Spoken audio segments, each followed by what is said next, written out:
bangkay na hinihinalang biktima ng summary execution na tagpuan sa Lipa City, Batangas at 19 na sangkot umano sa cyber sex operations inaresto sa Balangas City, Bataan.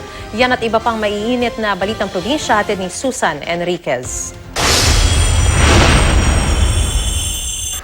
Sinalakay ng mga otoridad ang isang bahay na pugad umano ng mga malalaswang aktibidad sa Balangas City, Bataan. 19 na lalaki ang arestado dahil sa pagkakasangkot umano sa cybersex operations. Wala naman sa bahay ang target ng mga otoridad na si Edgar Reyes alias Cesar na siya umanong leader ng grupo. Ayon sa mga pulis, mga banyaga ang karaniwang parokyana ng mga lalaki. Posibleng bahagi raw sila ng isang malaki at organisadong sindikato. Nasamsam din sa bahay ang mahigit 20 computer set at iba pang computer paraphernalia. Naagnas na ng matagpuan ang bangkay ng isang lalaki sa barangay Balintawak sa Lipa City, Batangas. Ayon sa mga pulis, wala pang pagkakakilanlan ng biktima na may taas na 5'5", nakaitim na t-shirt at pantalon at nakasandals.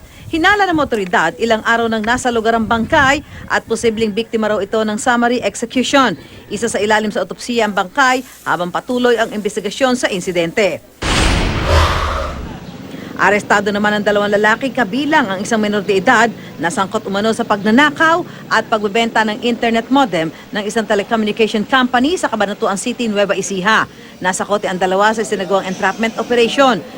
Ilang reklamo na raw ang natanggap ng pulisya kaugnay ng nakawa ng modem sa loob at labas ng lungsod.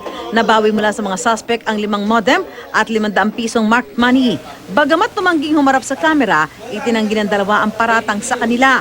Iti-turn over sa Cabanatuan City Social Welfare and Development ang menor de edad na nahuli.